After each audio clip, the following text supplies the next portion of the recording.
Muito bom dia a todos.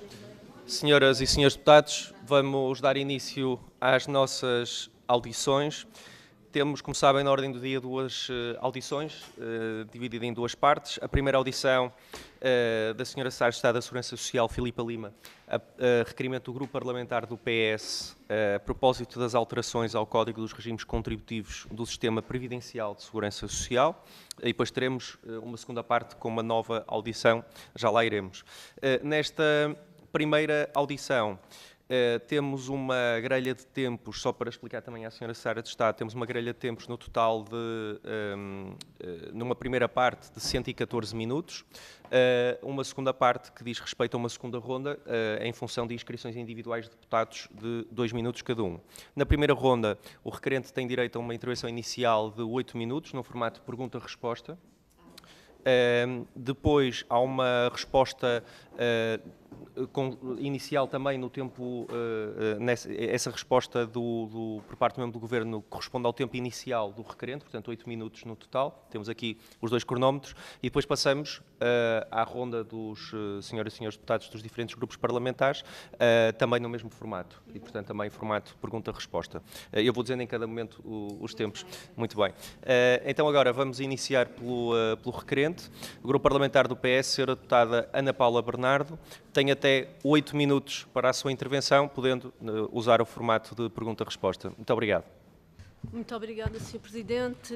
Cumprimento os senhores e senhores deputados, cumprimento a Sra. Secretária de Estado e, de facto, no dia 9 de dezembro de 2025, o Governo publicou 2 diplomas, um decreto-lei que altera o Código dos Regimes Contributivos e o decreto regulamentar que acaba por regulamentar esse código, que se encontram ambos em vigor desde 1 de janeiro.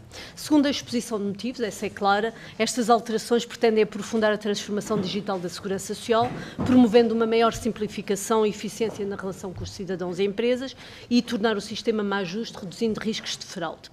E embora os objetivos enunciados sejam em abstrato amplamente consensuais, digo eu, a forma escolhida pelo Governo para os concretizar suscita-nos reservas e suscita-nos dúvidas, sobretudo perante um anúncio de simplificação, temos um diploma que vai muito além da simplificação e que implica e que espelha opções políticas. Para nós estes diplomas têm impactos profundos no equilíbrio das relações laborais, inclusivamente, e, sobretudo, no combate ao trabalho não declarado. Por isso, o PS requeriu a presença da Sra. Secretária de Estado para que nos possa esclarecer sobre essas opções e sobre as implicações para empresas e trabalhadores, mas também sobre o próprio sistema da Segurança Social. Avançamos também com um pedido de apreciação parlamentar deste diploma, deste decreto, o processo que deverá ocorrer brevemente. Uma das mudanças que mais nos preocupa prende-se com o trabalho não declarado. Já na proposta de revisão do Código de Trabalho, a eliminação de uma das medidas mais emblemáticas da agenda do trabalho digno é proposto o seu desaparecimento, a sua eliminação, tem a ver com a criminalização. Agora, com este Código Contributivo, o Governo volta a dar um sinal às empresas. E numa área que nos preocupa, porque, de facto, depois de um passado que demonstrou inequivocamente que a fraude que existia quando a empresa podia comunicar a contratação do trabalhador no dia da sua entrada, e quem não se lembra da famosa frase de muitos empregadores, ele acabou de chegar à empresa, quando era confrontado com uma ação inspectiva, e de um processo em que se foi melhorando esse mecanismo, chegamos a uma situação em que a empresa devia comunicar a admissão até 15 dias antes da produção de efeitos de contrato. Com este diploma, a empresa passa a poder comunicar até ao início da execução do contrato. Este conceito é, do nosso ponto de vista, algo impreciso e, por isso, Sra. Secretária de Estado, peço-lhe que o possa concretizar e, sobretudo, explicar as razões concretas que levam a essa alteração. E perguntar-lhe se considera que é possível ou não que as empresas voltem a ter uma maior possibilidade, uma maior janela para de simular ou manipular a data de início de funções de um trabalhador, quando são, nomeadamente, objeto de uma fiscalização específica. Muito obrigado, Sra. Deputada. Passo a palavra à Sra. Secretária de Estado, Filipa Lima. Muito obrigada, Sr. Presidente. Aproveito para cumprimentar as senhoras e os senhores deputados e eu devo dizer que considero esta audição parlamentar uma excelente oportunidade para dar nota da transformação que estamos a implementar na relação das empresas com a segurança social, na medida em que, e aproveitando até uma informação que foi tornada pública ontem em resultado de gabinetes de estudo que apontam para os custos de contexto para as empresas estão em máximos de 10 anos, nós estamos aqui a introduzir medidas que vão reduzir de forma muito significativa, por via da simplificação, os custos de contexto para as empresas. Portanto, as alterações legislativas que nós fizemos, elas são sim de simplificação do ciclo contributivo. Paralelamente, introduzimos também, é verdade, duas alterações que estão associadas também à forma como a comunicação do vínculo laboral, da declaração da situação contributiva é comunicada para as empresas e, mais especificamente, na questão da alteração do prazo para comunicação. A redação anterior, que situava nos 15 dias anteriores ao início da produção de efeitos, tinha, de acordo com a evidência encontrada em ações de fiscalização, a possibilidade de permitir que alguns empresários usassem estes 15 dias para não entender que estivessem a produzir efeitos.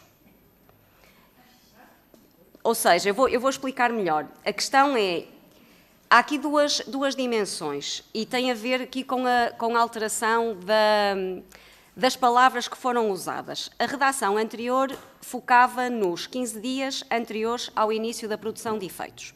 E agora o que nós dizemos é até ao início da execução do contrato de trabalho. E há aqui duas ordens de alteração. Uma tem que ver com os 15 dias, o que significa que o empresário pode comunicar antes de 15 dias. Pronto, essa aí penso que é simples de se perceber, certo?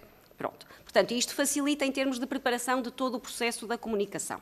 Mas não é isso que está aqui a gerar dúvida. A outra alteração tem que ver com a distinção, e vamos ver se eu agora consigo explicar melhor, tem a ver com a distinção entre a expressão produção de efeitos e execução do contrato, ok? Pronto.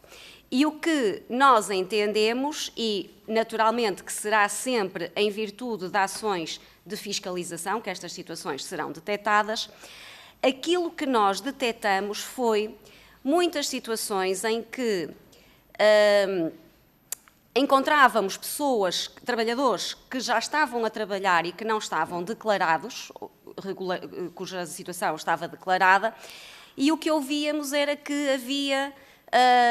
o trabalhador estava à experiência, ou era só um dia, e isso dava aqui alguma alegação para que não houvesse produção de efeitos do contrato.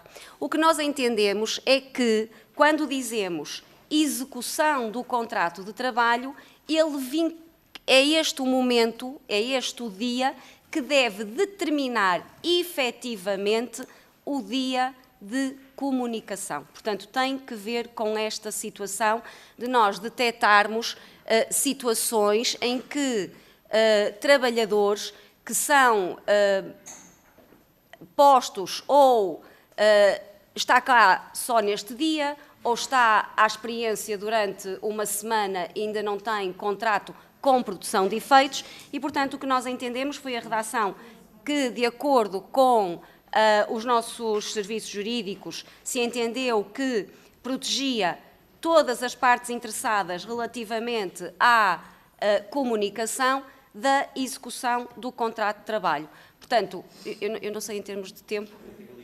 ok, sim. Portanto, a questão é... O tempo tem ali o seu... Peço desculpa, o seu painel está aqui mesmo à frente, como eu tinha dito inicialmente. Tem 5 minutos. Certo, tem certo. até 8 minutos. Ok. Pronto, portanto, é esta aqui a diferença e não propriamente a questão de ser até ao dia anterior ou ao próprio dia. Muito obrigado, Sra. Secretária de Estado. Continua no uso da palavra a Sra. Deputada Ana Paula Bernardo. Obrigada, Sr. Presidente. Sra. Secretária de Estado, muito obrigada, mas a informação que nos deixou agora ainda nos preocupa mais, porque, de facto, não compreendemos a figura que aqui refere. Se o trabalhador está num local de trabalho a prestar serviço, tem funções, se não estiver com o contrato está ilegal e, portanto, respondeu de certo modo positivamente à minha pergunta, é que de facto com este mecanismo abre-se uma maior possibilidade de simular e manipular a data de prestação, de início de trabalho. Obviamente, se assumarmos esta questão também a possibilidade da presunção, portanto a presunção de trabalho ilegal ter passado de 12 para 3 meses, recuando face à agenda do trabalho digno, recuando face à versão inicial até do Código Contributivo, onde tem havido imensas vozes críticas, nomeadamente a senhora Bastonário da Ordem dos Contabilistas é uma delas. Portanto, isto de facto vai tudo ao encontro daquilo que temos dito, é que com estas alterações, e embora saibamos que a presunção é elegível, sempre o foi, a alteração torna menos penalizador e até facilita a adoção de comportamentos de trabalho informal. Depois, relativamente às remunerações, também eu aqui gostaria de lhe colocar uma questão, porque obviamente o objetivo será aliviar a carga das empresas, aquela declaração mensal, depois haverá mecanismos de validação, de correção, etc., que em si tem alguns problemas, não vou ter tempo de os detalhar, mas no fundo a pergunta que lhe queria deixar é se, para além do risco acrescido de algumas imprecisões ao longo do tempo, o objetivo de simplificação subjacente à alteração defendida pelo Governo, que é esse o princípio central, pode até revelar-se ineficaz, sobretudo face à grande flutuação das remunerações, férias, feriados, doenças, etc.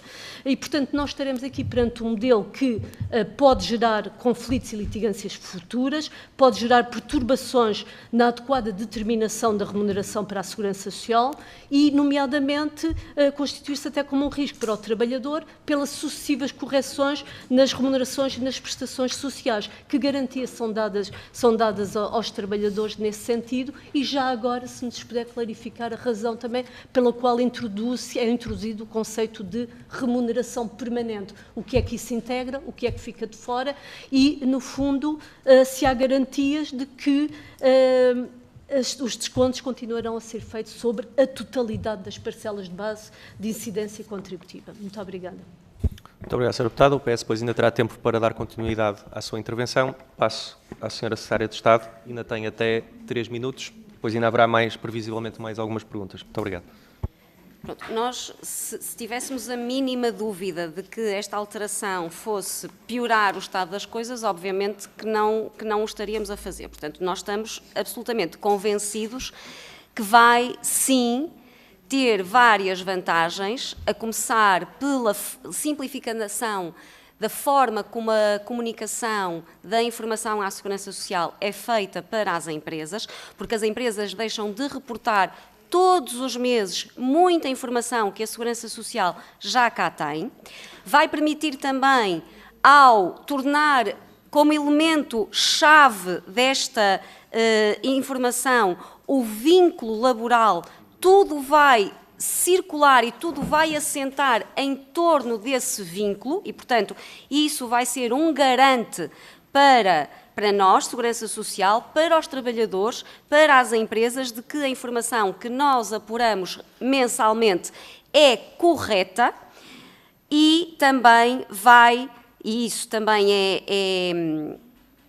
é dado por evidência, nós sabendo que estes diplomas entrariam em vigor a partir de 1 de janeiro, nós começamos naturalmente a trabalhar com empresas, com a Ordem dos Contabilistas, com as principais empresas de software de gestão e, portanto, temos uma cobertura de cerca de 90% das empresas de software de gestão que programam para as empresas poderem ter condições para reportar esta informação à Segurança Social e, portanto, temos um alinhamento, uma concordância, um reconhecimento de que, de facto, o cumprimento das obrigações contributivas pelas empresas junto da Segurança Social vai ficar mais simples, com ganhos de qualidade. Relativamente à questão da presunção. A questão da presunção, a alteração dos 6 para 12 meses, criou aqui uma porta aberta para explorar o sistema por via da fraude, através da possibilidade de criação ou de comunicação de vínculos laborais falsos, de criação de carreiras contributivas que só existem no papel. O facto de 12 meses não é indiferente, os 12 meses cobrem a constituição do prazo de garantia para atribuição de prestações sociais com base em registros falsos. E é isto que nós estamos aqui a prevenir. Sendo certo que, como a senhora deputada disse, e muito bem, nós nestes diplomas mantemos a proteção dos trabalhadores nos casos em que haja evidência de que o vínculo contratual começou há 3 meses, há 6 meses, há 12, há 15, ao que for. E havendo essa evidência, será esse o período relevante para a constituição de carreira e contagem de tempo de prazo de garantia. Obrigado. Muito obrigado. Sr. Secretário agora já não tem tempo, mas o deputado Miguel Cabrita pede a palavra. Sr. Presidente, muito obrigado. Bom dia a todos. Bom dia, Sra. Secretária de Estado. Não terá tempo, mas numa segunda ronda seguramente terá. Sr. Secretário de Estado, não temos dúvidas que o Governo está convencido que tem razão, mas estar convencido não significa que tenha efetivamente razão e as justificações que acaba de nos dar não são de todo convincentes. Eu, aliás, faço uma nota que reparamos que falou de empresas, gestão das empresas, não falou uma única vez de trabalhadores. E isso preocupa-nos. Porque é uma matéria que, acoberto de alterações de simplificação e de outras preocupações que nós acompanhamos, na verdade estamos a alterar matérias com profundas implicações laborais. Uma das marcas desta alteração é, de facto, a opacidade, porque foi assim que o Secretário disse, em paralelo à simplificação, introduziram-se aqui questões com grande ausência de discussão pública. Sei que não tenho tempo, mas deixar-lhe a pergunta. Aparentemente não terá havido auscultação aos parceiros sociais prévia, foi o que foi reportado em termos públicos em notícias. A pergunta que gostaríamos de fazer é se confirma que essa auscultação não existiu e que esse diálogo não existiu. Segunda pergunta é se o Governo não ouviu os parceiros sociais, então ouviu quem?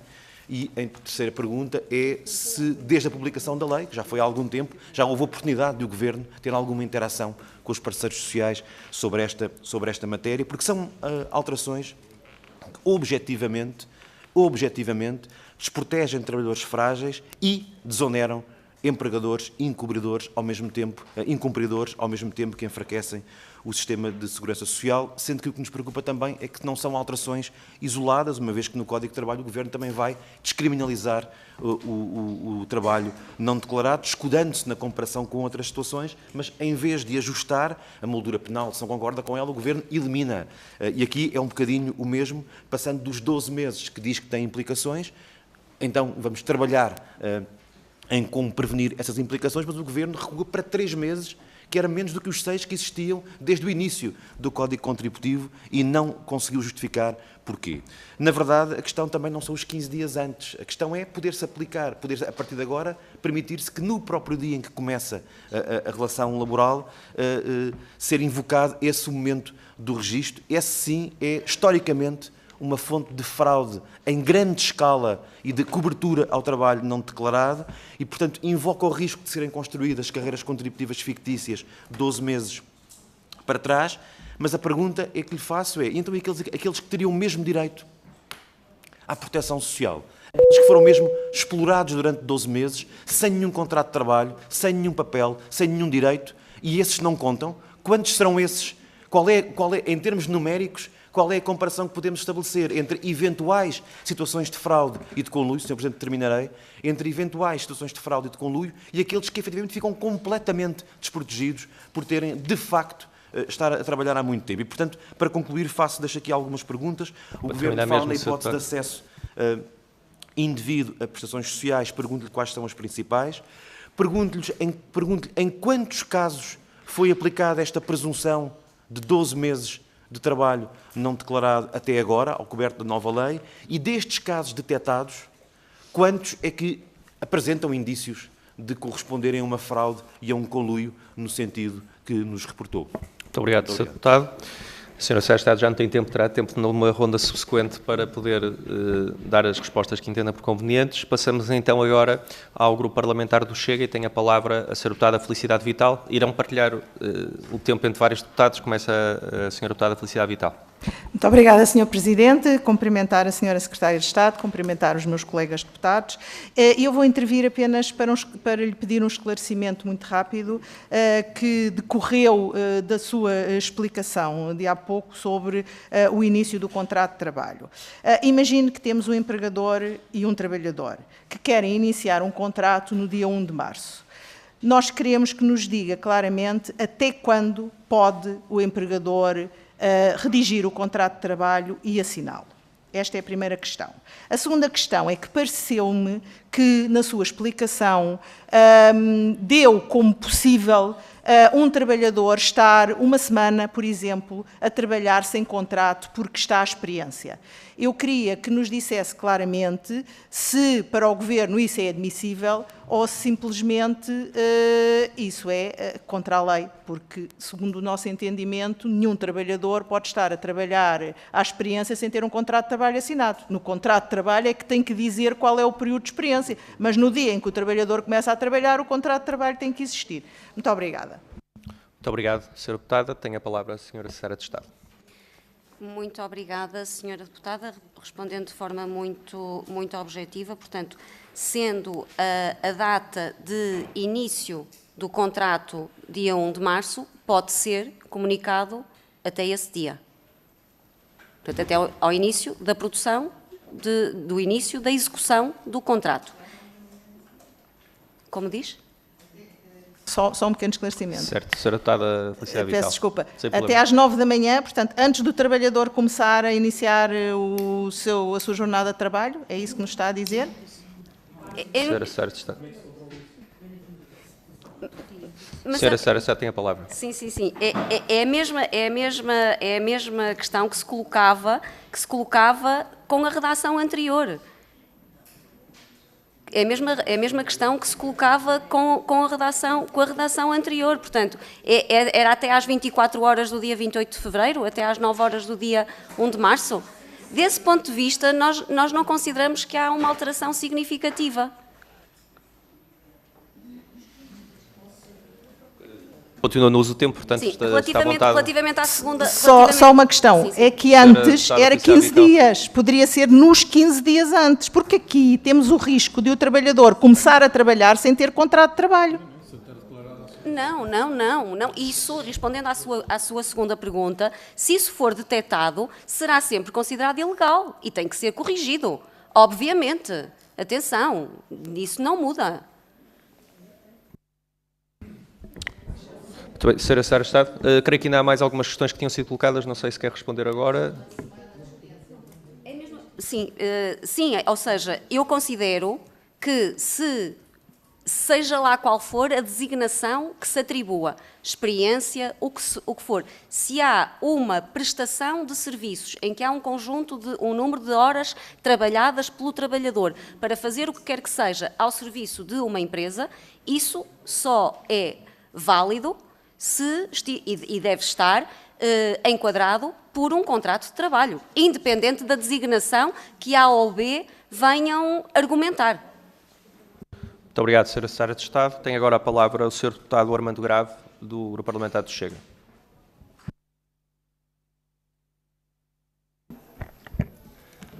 Muito obrigado, Sr. Presidente. Sra. Secretária de Estado, Sras. Deputadas, Srs. Deputados. Sem empresas não há trabalhadores. Sem trabalhadores não há empresas. É simples, mas a equação entre ambos os lados precisa de ser equilibrada para garantir um crescimento sustentável da economia e um bem-estar social. A criação de riqueza depende da satisfação dos trabalhadores e da rentabilidade das empresas.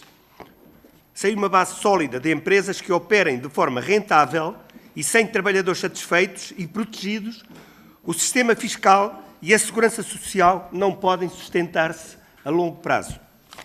A presunção da laboralidade, ou seja, a ideia de que todo o trabalhador está protegido desde o momento em que começa a sua atividade profissional, deve ser garantida desde o início da relação de facto do trabalho, não podendo ser uma preocupação apenas posterior à contratação formal. Para que o Estado e as empresas possam continuar a contar com uma base contributiva robusta, é fundamental que estas questões sejam analisadas com rigor. Em relação às alterações propostas ao Código Contributivo, gostaria de questionar a Sra. Secretária de Estado nos seguintes termos. Relativamente ao Estado e ao trabalho não declarado, tendo em conta o estatuído nas alíneas A e B do número 2 do artigo 29 e, apesar do disposto do número 7 do artigo 29, reconhece o Governo que esta alteração pode facilitar o trabalho não declarado? Se sim, de que forma o Governo pretende mitigar este risco real e garantir que a proteção social de todos os trabalhadores seja respeitada?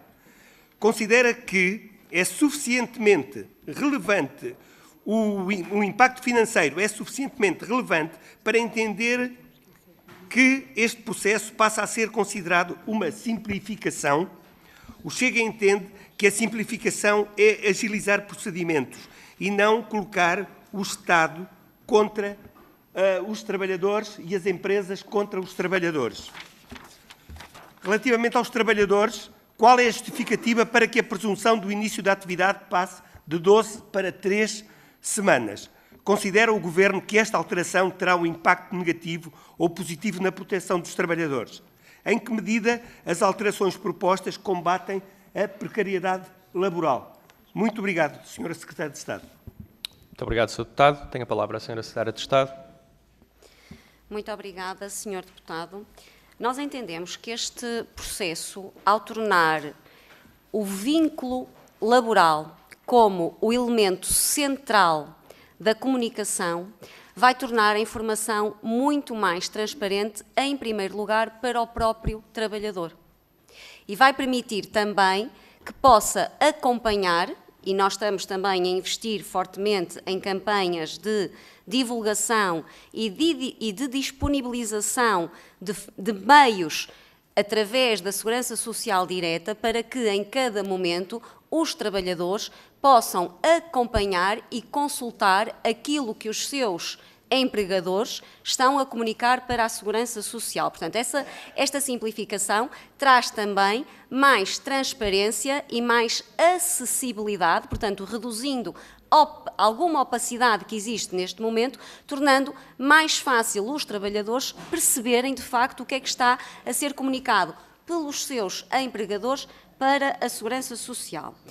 Relativamente à questão da facilitação do trabalho não declarado, eu não entendo, e o Governo não entende, que esta alteração vai perpetuar ou vai facilitar ou vai induzir aqui estímulos adicionais a essa situação, porque nós, simultaneamente, à medida que vamos, e eu já tive a oportunidade de referir esta questão, esta medida da simplificação do ciclo contributivo, ela não é isolada no contexto do Programa de Transformação Digital da Segurança Social.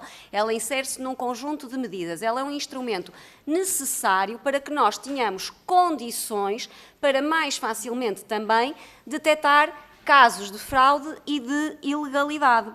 Qual foi aqui a principal preocupação relativamente às questões da alteração da presunção e, de alguma forma, respondendo também à questão colocada anteriormente pelo Sr. Deputado Miguel Cabrita? Neste momento, o sistema da Segurança Social não permite, através de uma extração simples de informação, dizer quantos casos de fraude foram detectados, em que mês, em que anos, qual o número de trabalhadores, qual o número de empresas. O sistema não está preparado, não foi preparado para permitir obter essa informação de uma forma coerente ao longo do tempo. Contudo, quando nós fizemos o levantamento em 2024 de medidas de combate à fraude na Segurança Social, ouvimos os trabalhadores da Segurança Social, os trabalhadores do atendimento, que lidam com empresas e com trabalhadores todos os dias, os trabalhadores da fiscalização, do Departamento de Fiscalização, os trabalhadores do Departamento de Contribuições. E o que nós temos são inúmeros casos concretos, eu posso partilhar, não sei exatamente como é que estou aqui em termos de tempo, mas eu posso partilhar aqui algumas... Tenho até 2 minutos. Ok. Tem sempre ali o seu Ok, placar pronto. vai até 7, é? Vai até 7 nesta ronda. Pronto. Só aqui, muito rapidamente, duas ou três situações. Temos aqui uma situação de uma empresa em que foi detectada uma sobredeclaração de remunerações, portanto, uma criação de carreira contributiva falsa, que, tendo sido investigada pelo nosso Departamento de Fiscalização, obrigou à anulação de declarações de remuneração no montante de 298 mil euros e à restituição de 393 mil euros de subsídios de doença que estavam a ser pagos ao filho e ao neto do dono da empresa. É uma situação. Segundo exemplo, uma empresa já reincidente que permitiu detectar a anulação de remunerações no montante de 197 mil euros e a restituição de 150 mil euros em subsídios de doença. Uma outra situação, contribuições anuladas no montante de 45 mil euros e restituição em subsídio de doença e subsídio de desemprego no montante de 210 mil euros. Neste momento, a unidade de fiscalização, que versa sobre estas questões, tem em aberto casos de suspeitas de declarações que não correspondem à verdade. Estão 58 empresas nesta situação, uma das quais já está em processo criminal e que poderá determinar a devolução de 3 milhões de euros à Segurança Social. E, portanto, com base nestes dados, nestas evidências, nós não poderíamos não fazer nada. E é isto que nós estamos aqui a procurar fechar a malha que considerávamos que estava demasiado aberta para casos de fraude contra a Segurança Social e, em última análise, contra os cidadãos, contra os contribuintes e contra os beneficiários. Obrigada. Muito obrigado, Sra. Secretária de Estado. Já não terá mais tempo para responder, mas ainda há uma intervenção do Grupo Parlamentar do Chega, que tem até 3 minutos, e a Sra. Deputada Catarina Salgueiro tem a palavra. Sr. Presidente, Sra. Secretária de Estado, Sras. e Srs. Deputados, a alteração hoje em apreciação modifica de forma relevante o regime de comunicação da admissão de trabalhadores à Segurança Social. Até aqui, a legislação impunha em regra que essa comunicação fosse efetuada com uma antecedência mínima de 15 dias, relativamente ao início da produção de efeitos do contrato. Com a nova solução normativa, essa comunicação passa a poder ser realizada apenas até ao próprio momento do início da execução do contrato. O Governo justifica esta opção com a necessidade de simplificar procedimentos e adaptar o sistema à realidade económica. E é verdade que o nosso mercado de trabalho, sobretudo em setores como a agricultura, a restauração, o turismo, a construção, os serviços e as microempresas, funciona frequentemente com necessidades imediatas, sazonais e muitas vezes imprevisíveis que exigem respostas rápidas e flexíveis. Ignorar essa realidade seria errado e prejudicial à atividade económica. Mas também não podemos ignorar que, ao eliminar qualquer obrigação de comunicação prévia efetiva, o sistema abdica de um importante mecanismo preventivo de controle. Na prática, esta solução pode facilitar situações de trabalho não declarado, permitir a manutenção temporária de trabalhadores em situação irregular e até criar incentivos à simulação de admissões apenas quando existe fiscalização no terreno. Isto fragiliza a transparência das relações laborais, compromete o rigor contributivo e enfraquece a confiança no sistema. Ou seja, pretende-se flexibilizar, mas corre-se o risco de desproteger. O Chega, nesta matéria, mantém uma posição prudente, reconhece a necessidade de acomodar um mercado de trabalho com dinâmicas rápidas e imprevisíveis, mas também entende que essa flexibilidade não pode significar perda de controle nem abrir espaço a comportamentos oportunísticos. É essencial que a simplificação administrativa seja acompanhada de mecanismos eficazes de fiscalização, rastreabilidade e responsabilização. Nesse sentido, a Sra. Secretária de Estado coloca duas questões que certamente poderá responder na segunda ronda. Primeira, que avaliação fez o Governo sobre o impacto desta alteração no combate ao trabalho informal, na capacidade de fiscalização efetiva e na prevenção de práticas de simulação contratual? Existem dados, projeções ou mecanismos de monitorização que permitam corrigir rapidamente eventuais desvios? Segunda questão, que instrumentos adicionais pretende o Governo implementar para assegurar que esta maior flexibilidade não é utilizada para atrasar ou contornar a regularização dos vínculos laborais, garantindo simultaneamente segurança jurídica para as empresas que operam em contextos de necessidade imediata, sazonal ou imprevisível? Muito obrigada. Muito obrigado, Sra. Deputada. A Sra. Secretária de Estado já não tem tempo. Passamos ao Grupo Parlamentar do PS. O Deputado Joaquim Barbosa tem até 8 minutos para a sua intervenção. Muito obrigado. Muito obrigado, Sr. Presidente. Saúdo a Sra. Secretária de Estado, bem como o conteúdo desta audição. E saúdo também os meus colegas deputados, senhores e senhoras deputadas. Comecemos então aqui pelo requerimento do Partido Socialista. O requerimento do Partido Socialista foca quase enfaticamente na questão da greve geral.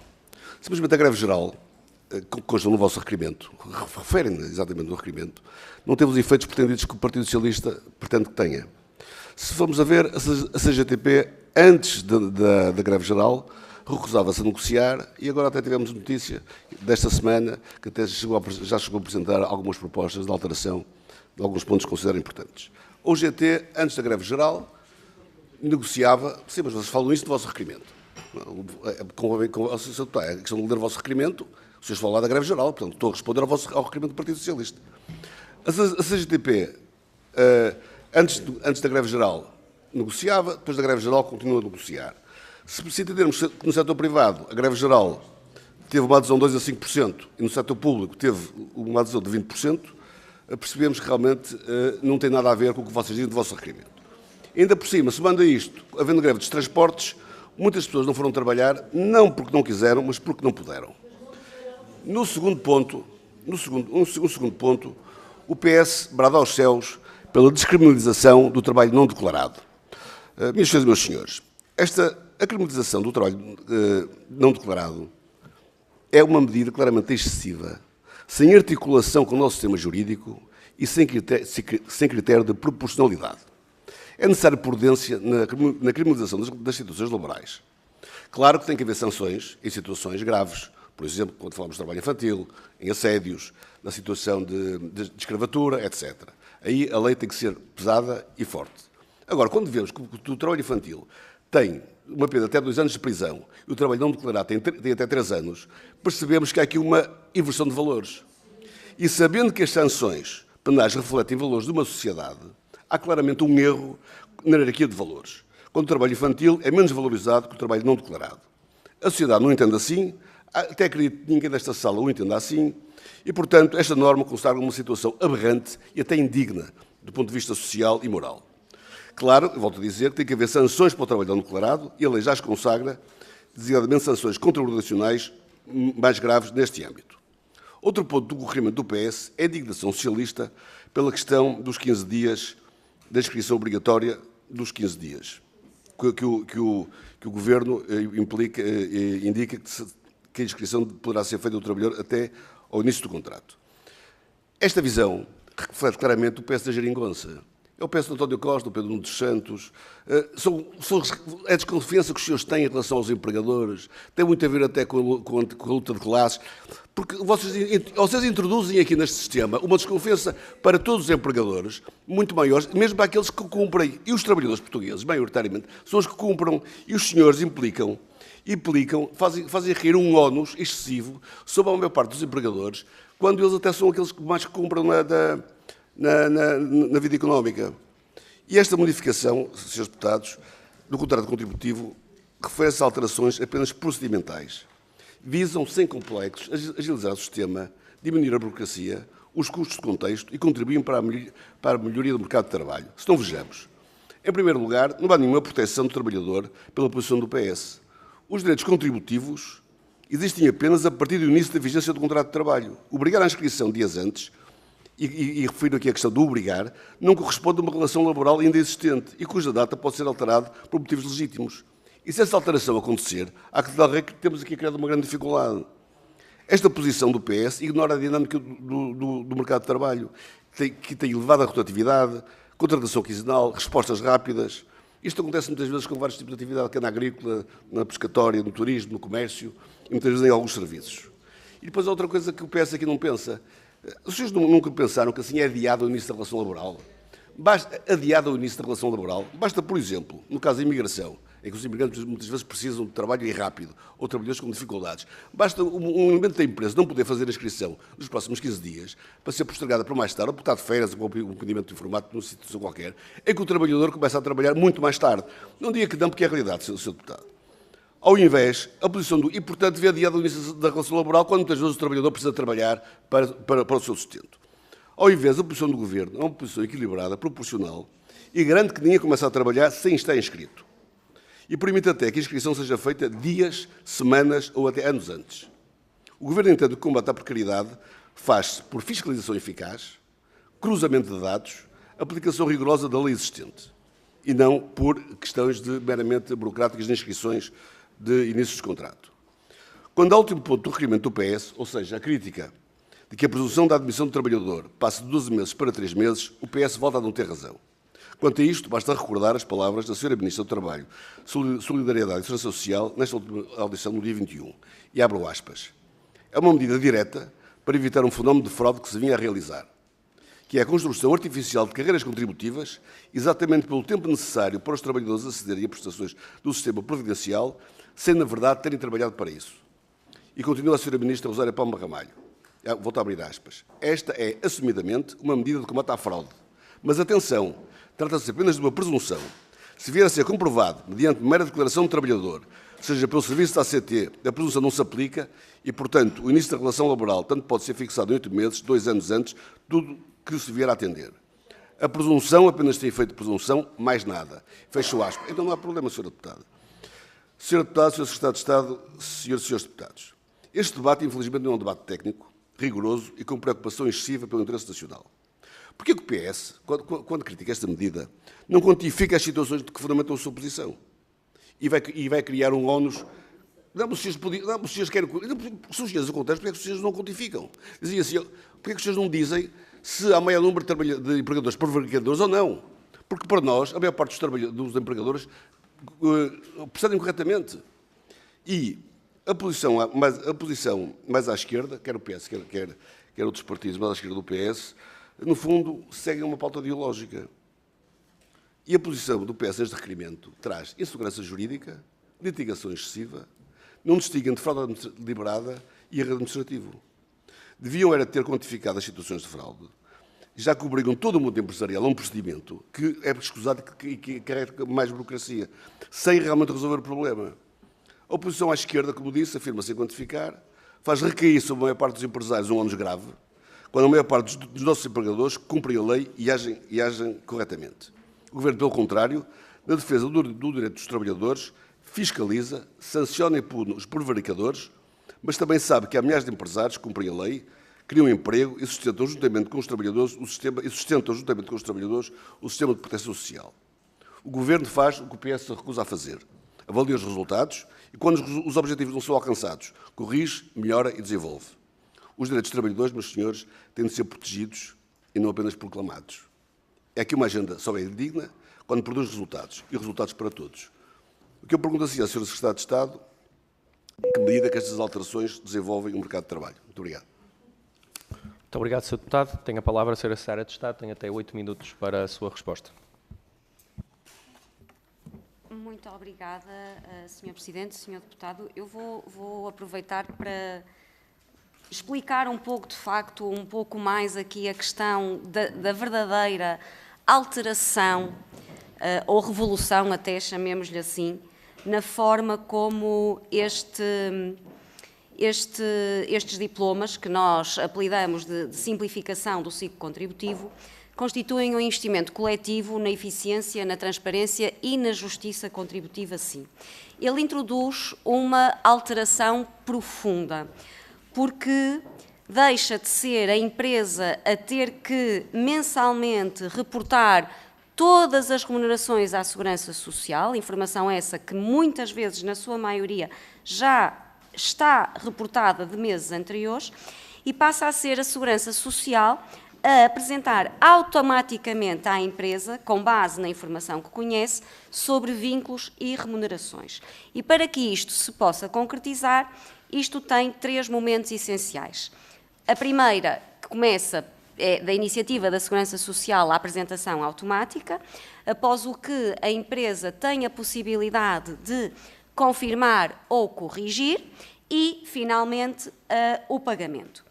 E esta inversão do ónus declarativo permite reduzir a burocracia, o erro humano e aumentar a previsibilidade, o que liberta as empresas e os contabilistas de tarefas repetitivas que, para elas, trazem muito pouco valor acrescentado. Portanto, indiretamente, esta medida, sim, facilita e cria condições para que as empresas se foquem naquilo que, de facto, é a sua obrigação, que é produzir, que é criar valor e, por essa via, também dinamizar o mercado de trabalho.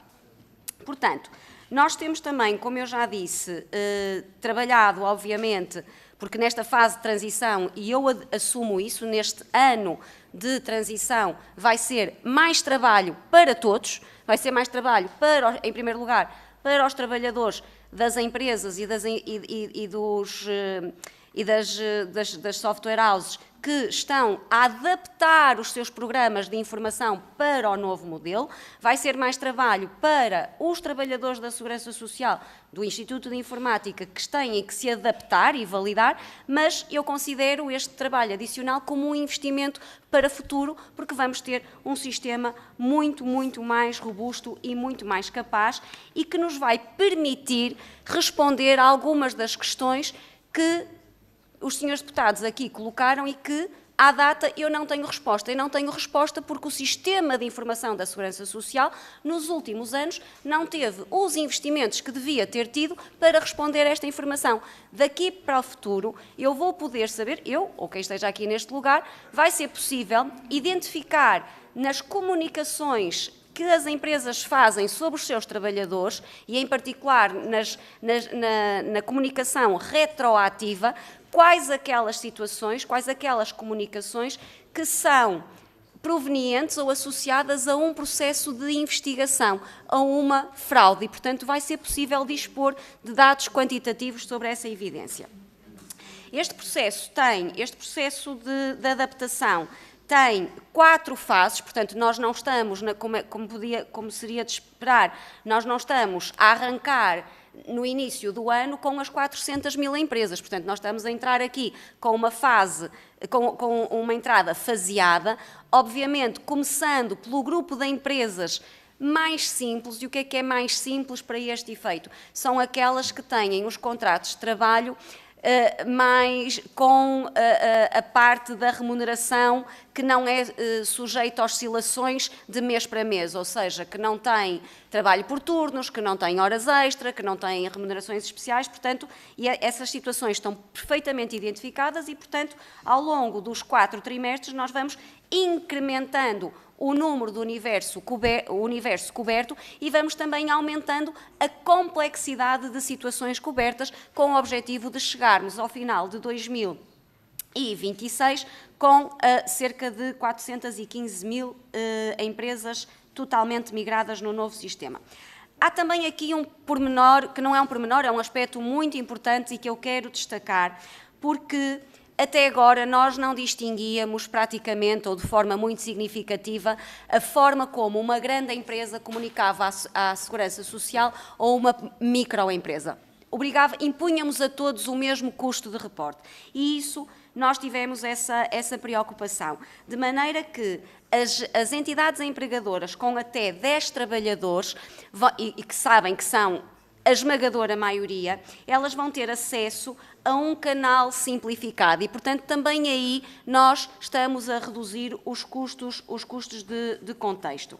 E esperamos que, mais uma vez, isto vá trazer um reforço da qualidade da informação, vai nos permitir fazer cruzamento de dados, análise de informação, que à data, neste momento, não é possível, só é possível com em alguns casos não é possível de todo, só é possível com muito esforço e, portanto, vai-nos também permitir, por um lado, enriquecer os nossos modelos de acompanhamento, os nossos modelos de monitorização, os nossos modelos de previsão e os nossos modelos de fiscalização, porque muito mais facilmente uma empresa incumpridora vai ser detectada. E só para também dar aqui alguma quantificação relativamente às poupanças estimadas, portanto, com base na informação que nós fomos obtendo junto das conversas que tivemos ao longo de 2025 com as empresas, nós estimamos que haja uma poupança de 1,5 mil milhões de euros de custos de contexto. Portanto, mais uma vez aqui que estão reconhecidos como em níveis máximos dos últimos 10 anos. Muito obrigada. Muito obrigado, Sra. Secretária de Estado. Passamos agora à Iniciativa Liberal e tem a palavra o Sr. Deputado João Lopes Ambrósio. Tem até 6 minutos. Muito obrigado, Sr. Presidente. Sr. Secretário de Estado, Senhoras e Senhores Deputados. Eu fui tomando boa nota das perguntas das restantes bancadas e principalmente das respostas da Sra. Secretária de Estado e permita-me começar com uma breve nota inicial de reconhecimento da tentativa de redução dos custos de contexto das empresas, sejam elas micro, pequenas, médias ou grandes empresas. E é evidente que nós, na Iniciativa Liberal, vemos com bons olhos o início do programa de transformação digital do sistema de segurança social, mas eu não lhe posso deixar passar a nota de que a digitalização e a simplificação não se confundem, porque é muito mais importante nós simplificarmos procedimentos do que digitalizarmos procedimentos. Uma burocracia não deixa de ser uma burocracia e não deixa de existir como burocracia apenas porque se tramita atrás de um ecrã. E é por isso que não nos bastamos com uma digitalização, é preciso uma simplificação. E ainda uma pergunta muito concreta, talvez até um pouco técnica, a propósito de uma das normas modificadas no mês passado. Nós tínhamos que, anteriormente, a entidade empregadora estava obrigada a comunicar a admissão do trabalhador até 15 dias antes do início da execução do contrato. E agora, com a modificação operada em dezembro, a entidade empregadora fica obrigada a comunicar a admissão do trabalhador até o início da execução do contrato, ou no máximo nas 24 horas seguintes ao início da atividade, admitindo-se exceções apenas em casos muito específicos, como contratos de muita curta duração ou trabalhos por turnos devidamente fundamentados. E a pergunta que eu lhe deixo é simples, mas porquê manter este grau de rigidez? Não considera o Governo que poderíamos ter ido mais longe e permitir, por exemplo, que as entidades empregadoras possam comunicar admissões até, por exemplo, ao dia 8 de cada mês, com efeitos retroativos? Estamos a falar de uma declaração, num modelo mais flexível. Uma solução que poderia reduzir custos administrativos, que aumentaria a formalização, que diminuiria o risco de incumprimento involuntário e reduziria os já falados custos de contexto. Quanto à questão da presunção do vínculo laboral, na nota enviada à imprensa, e penso também que consta do site do Governo, foi justificada esta alteração com a afirmação de que se pretende combater a construção artificial de carreiras contributivas para acesso abusivo a prestações sociais, como subsídio de desemprego, doença ou parentalidade. Também a Sra. Secretária de Estado já afirmou que não dispõe de dados informáticos que permitam aferir a verificação da existência destas fraudes. E o que eu lhe pergunto é que prazos de implementação destes sistemas informáticos é que têm em mente, estão projetados a existirem para que efetivamente consigamos fazer políticas públicas baseadas em dados. Se é que já pode transmitir ao Parlamento, a esta Casa, que prazos de implementação destas plataformas informáticas e de recolha de dados é que estão projetadas por este Governo. Muito obrigado. Muito obrigado. Tem a palavra a Sra. Secretária de Estado.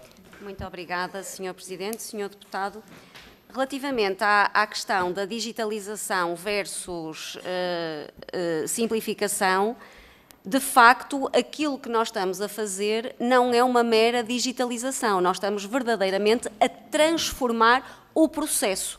Nós revimos o processo é diferente, o processo não é uma alteração de sentido e as empresas continuam a ter exatamente o mesmo trabalho. Não.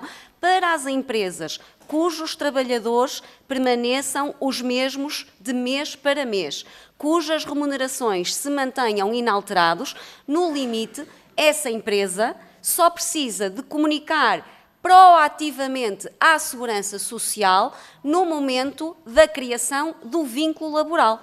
A partir desse momento, pode adotar uma posição mais, entre aspas, passiva, que passa por verificar aquilo que a Segurança Social apura como a sua obrigação contributiva e validar e pagar.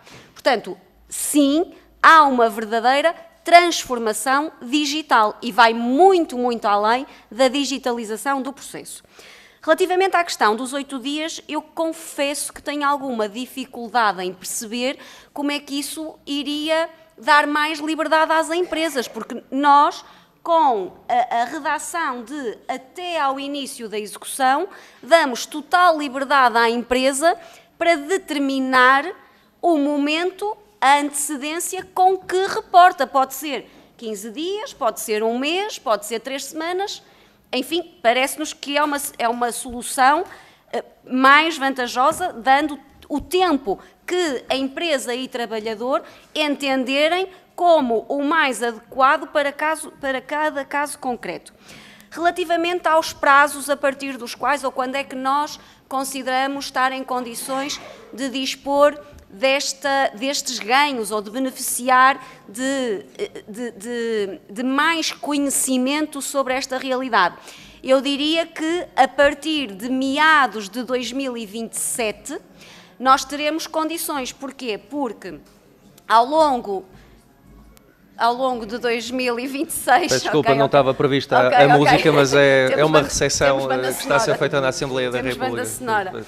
Portanto, ao longo de 2026, nós vamos ter uma convivência de dois regimes híbridos, ou seja, vamos ter as empresas que logo, desde o primeiro momento, vão migrar para este sistema e neste momento nós já temos empresas a comunicar de acordo com as novas regras e gradualmente vamos alargando a cobertura do universo. Portanto, a partir das comunicações de remunerações de janeiro de 2027, nós vamos ter todas as empresas que operam em Portugal a comunicar de acordo com estas regras, o que significa que ao longo de janeiro, fevereiro, março, eu diria que tendo aqui uma base de 6 meses de 2027, nós vamos de facto poder fazer aqui uma apreciação e comparar com dados históricos e perceber que mudanças é que este sistema, é que esta transformação introduziu de facto e a partir daí aprofundar e melhorar, como eu disse, os nossos modelos de detecção de fraude, de fiscalização, de sinalização de alertas com mais antecedência para ir investigar a empresa A ou a empresa B, porque de facto é isso que nós estamos à procura, ou seja, é de dispor de mais conhecimento que torna a nossa atuação mais preventiva e que permita proteger os trabalhadores e penalizar os infratores. Muito obrigado, Sra. Secretária de Estado. Continuando a palavra ao Sr. Deputado João Lopes Ambrosio. Já esgotou o tempo. Ok, ainda tem tempo, ainda tem mais 3 minutos, mas não quer... Não, temos dado tempo. Muito obrigado. Muito bem, muito obrigado. Então, o Sr. Deputado Paulo Núncio também não está neste momento, portanto passamos neste momento à segunda ronda. Na segunda ronda eu ainda não tenho inscrições, a não ser do Grupo Parlamentar do PS, mas vamos seguir a ordem. Portanto, o Grupo Parlamentar do Chega pretende intervir. Muito bem. Então agora faremos uma ronda geral de todas as intervenções e no fim direi o tempo que será atribuído. Começa então o Sr. Deputado Armando Grave, do Chega, tem até 2 minutos. Muito obrigado, Sr. Presidente, Sra. Secretária de Estado, Senhoras e Srs. Deputados. Para complementar um pouco as questões que lhe pus e tendo em conta uma questão que a Sra. Secretária de Estado levantou, portanto, consideramos que temos nesta situação situações de trabalho não declarado e declarações sem a prestação do trabalho. É disto que estamos a falar, Sr. Secretário de Estado. Acontece que isto é o que está previsto exatamente numa lei, que é a Lei 110 de 2009, no seu número 5 do artigo 119, relativamente àquela lei que foi chamada a Lei das Empregadas Domésticas, que refere que, no mínimo, as declarações têm de ser 30 horas, eu estou a dizer agora de cor porque o computador desligou, que tem que se declarar 30 horas e não menos. Portanto, a primeira questão era saber se o Governo vai intervir nesta norma, que é o número 5 do artigo 119 da Lei 110 de 2009. Aquela lei das 30 horas, no mínimo, pronto. Mesmo que uma empregada, uma senhora ou um senhor trabalhe 12 horas por mês, tem que declarar 30. Portanto, estamos também aqui ao contrário. Queria ainda, para complementar a questão que pus há pouco, quais são, no entender da Sra. Secretária de Estado, os principais pontos de vantagem desta alteração legislativa para a melhoria da atividade empresarial? Considera que estas mudanças irão efetivamente contribuir para a disponibilidade de uma maior competitividade e sustentabilidade das empresas? O Governo considera que este processo mínimo prevê, com estas alterações, é suficientemente eficaz para melhorar as condições de trabalho, a sustentabilidade económica das empresas e, ao mesmo tempo, garantir uma recolha eficiente das contribuições fiscais e parafiscais. Como se prevê que esta denominada simplificação impacte positivamente na relação entre as empresas, os trabalhadores e o Estado? Muito obrigado, Sr. Muito obrigado, Sr. Deputado. Tem a palavra o Sr. Deputado Joaquim Barbosa, do PSD. Muito obrigado. Era só para ressalvar aqui a importância da audição da Sra. Secretária de Estado e que foi claríssimo que as novas medidas que foram aprovadas e estão em vigor não resultaram em nada o combate ao trabalho ilegal, os direitos dos trabalhadores continuam a ser protegidos e temos que considerar que o Código Contributivo tem de responder às necessidades do mercado de trabalho e não uma visão burocrática do passado assente em preconceitos ideológicos. O que se percebe, enfim, da argumentária do PS sem quantificar sequer qual é a realidade que nos leva a criticar tanto os empresários, para lhe pôr medidas. Aliás, os senhores disseram isso na vossa intervenção inicial, que entendiam que os empresários são incumpridores e que, portanto, é preciso pôr alguns entraves face aos malvadores dos empresários, que, aliás, não devem ser empresários, devem ser patrões na vossa concepção, e que, de alguma maneira, as relações de trabalho devem ser pautadas por esta dicotomia, quando o que o Governo pretende é agilizar o mercado de trabalho, introduzir procedimentos das empresas que permitam uma maior ligação, uma maior criação de trabalho e um maior despacho na própria admissão dos trabalhadores, na situação dos trabalhadores das empresas, na proteção dos seus direitos, e é só realmente com boa fiscalização, com o cruzamento de dados e com a aplicação da lei, que o Governo deve orientar a sua ação e não criar entraves burocráticos e uma desconfiança em relação aos trabalhadores, porque os seus deputados do Partido Socialista, a maior parte dos empregadores trabalham, executam e são corretos nos seus procedimentos. E não podemos pensar que se deve, porque por causa do pecador se deve beneficiar o infrator, face a quem cumpre as coisas corretamente. E, portanto, a grande questão está aí. E, como disse há pouco, a dignidade de um trabalho implica que os resultados sejam para todos, para todo o mercado de trabalho, para todo o mundo empresarial, que cada vez em Portugal que seja constituído por uma classe média forte, desenvolvida e que, de alguma maneira, que caminhe ao longo pelo menos semelhante dos países mais avançados da União Europeia. E é este tipo de procedimentos que temos que implementar e desenvolver. Muito obrigado. Muito obrigado, Sr. Deputado. Tem a palavra a Sra. Deputada do PS, Ana Paula Bernardo. Obrigada, Sr. Presidente.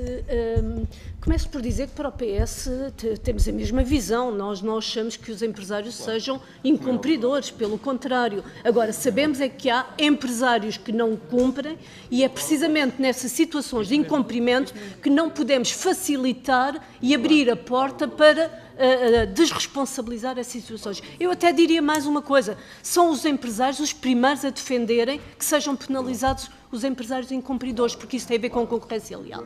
Por outro lado, também, senhor, ainda respondendo também a uma questão do Sr. Deputado Joaquim Barbosa, quando nos diz que nós apresentamos as nossas propostas sem fundamentação em dados, então é o próprio Governo que não nos conseguiu deixar aqui hoje informação sobre as situações de presunção de trabalho clandestino e quais são aquelas que poderão ter contribuído para carreiras manipuladas. Portanto, Sr. Presidente, o Governo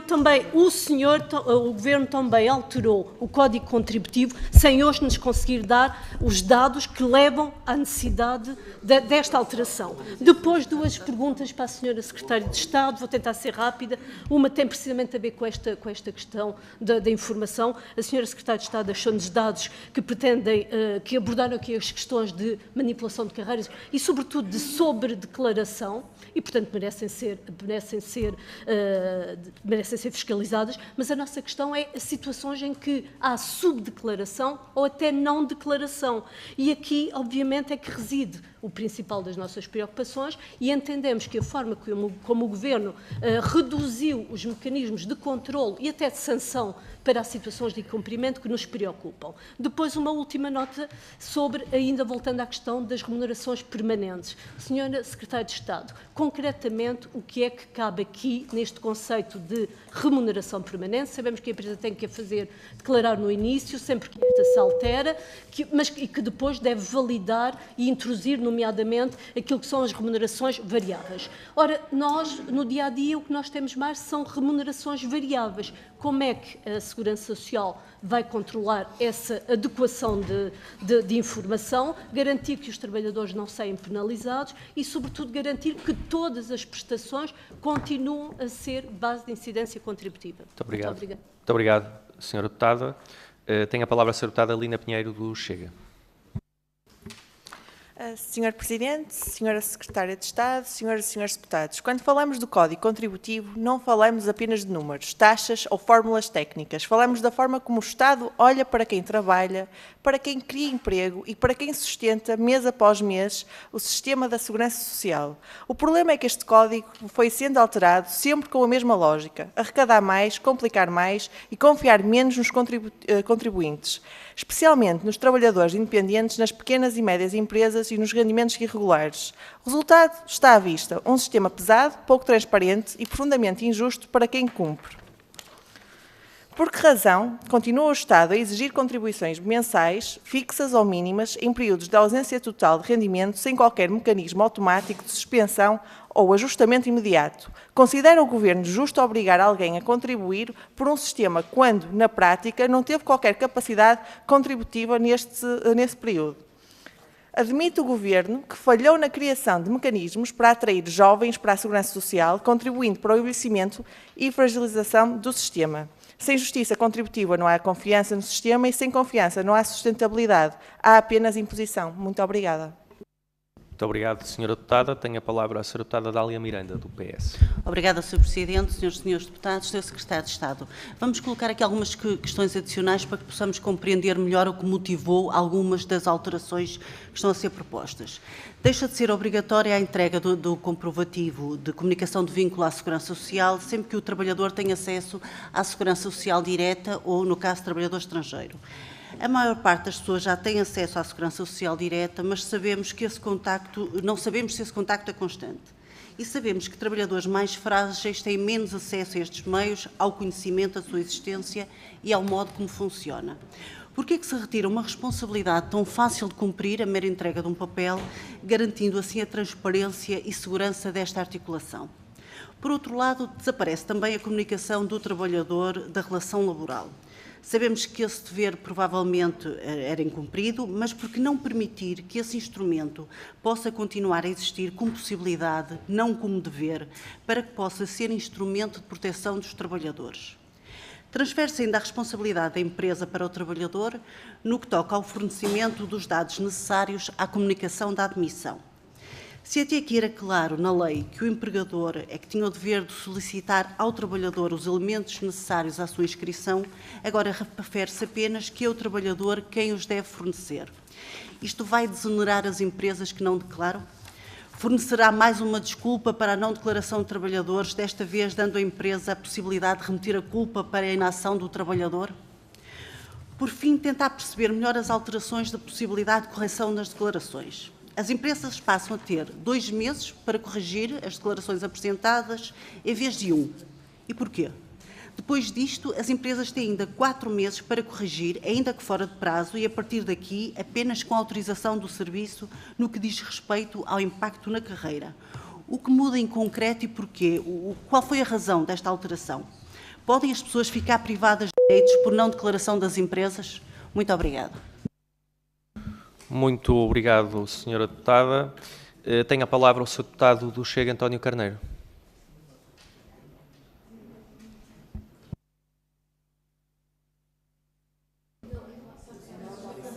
Aí na audição tinha uma inscrição para esta ronda?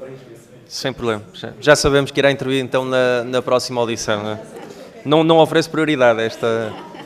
Muito bem. Então tem a palavra o Sr. Deputado Miguel Cabrita, do Grupo Parlamentar do PS. Sr. Presidente. Bem, esta audição procura fundamentalmente ter alguns esclarecimentos, até como preparação para a apreciação parlamentar que solicitamos.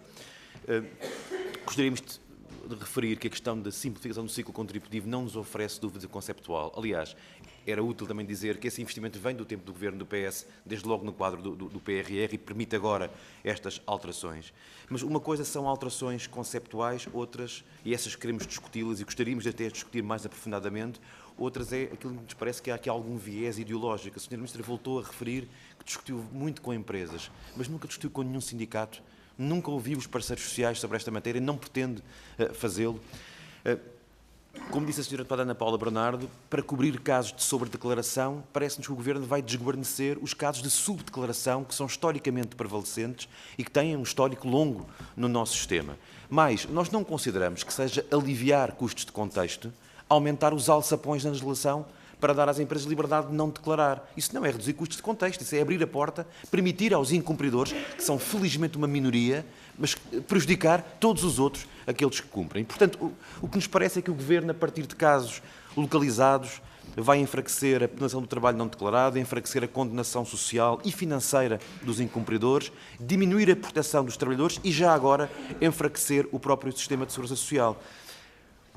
Por causa de alguns casos de distorção que devem ser prevenidos, vamos gerar muitíssimos casos de desproteção injusta e distorção da concorrência. O Governo aqui parece-nos que não hesita em escolher quem defende, e desculpe que lhe diga, mas isto parece de novo a história da amamentação. A coberto de alegadas algumas fraudes, vamos desproteger todo o sistema, abrindo muito mais alçapões. E, portanto, o apelo que fazemos é para que haja aqui capacidade de ouvir, de dialogar, que haja capacidade de recuar onde for caso disso, para que não se torne mais fácil, mais barato e mais apetecível correr o risco de não declarar trabalhadores e abrir alçapões na lei. Se assim não for, desculpe-me diga, Sra. Secretária de Estado, a Sra. Secretária de Estado aqui hoje é o rosto de um Governo que vai ajudar os infratores a coberto da simplificação, dando um sinal de que não faz mal em cumprir, ao contrário daquilo que devíamos estar a fazer, que era reforçar a penalização dos incumpridores, simplificando a vida àqueles que cumprem, mas reforçando os sinais de penalização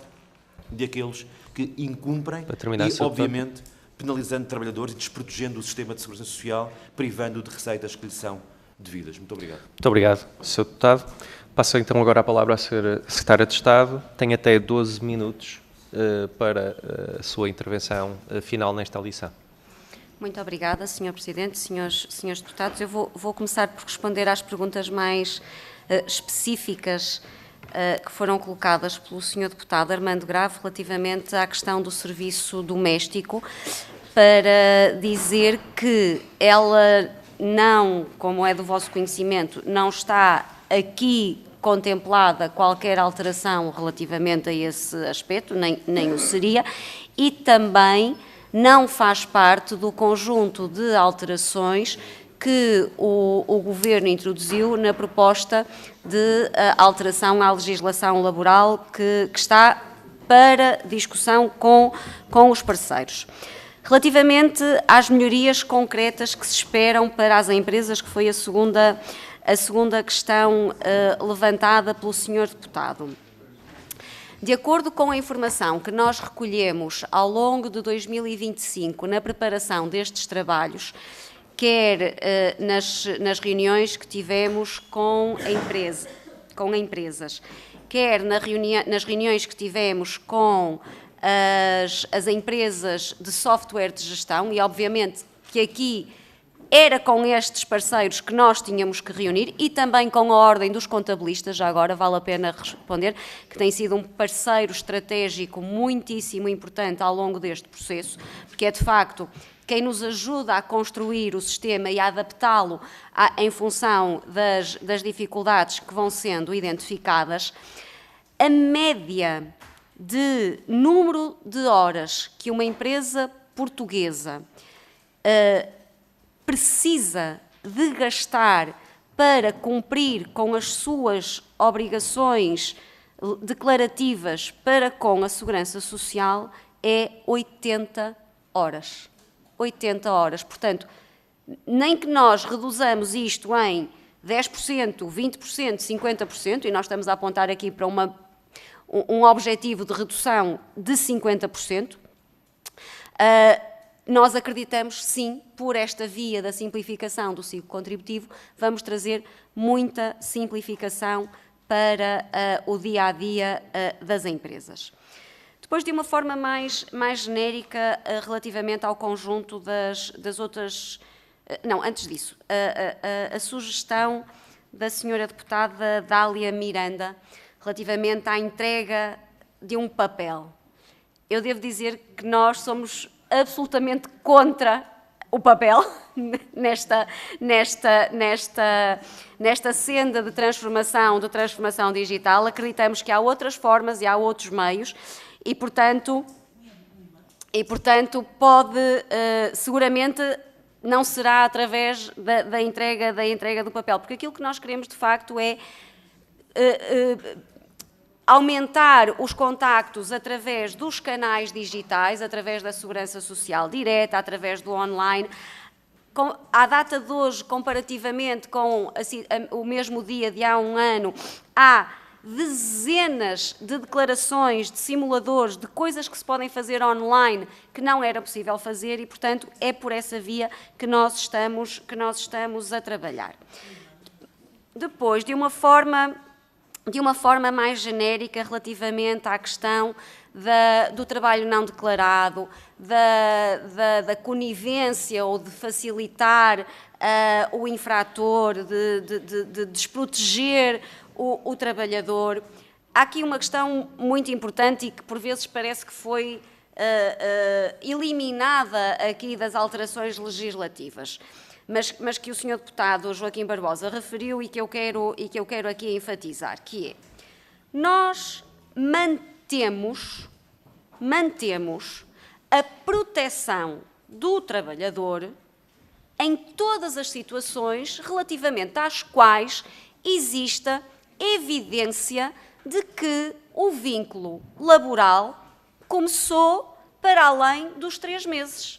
Portanto, e aqui esta evidência, atenção, os nossos serviços de fiscalização são muito diligentes no sentido da procura desta evidência, ou seja, não é apenas, não há um contrato de trabalho assinado, não é isso. Eles vão à procura de e-mails trocados, de registros de entrada ou saída de trabalhadores, de entradas nos sistemas de informação das empresas, de transferências bancárias relativamente aos pagamentos e, portanto, consegue-se sim detectar muitas situações de trabalho não declarado, de subdeclaração, em que os empregadores são obrigados, sim, a repor as retribuições devidas, recuando até à data em que as evidências sejam apuradas.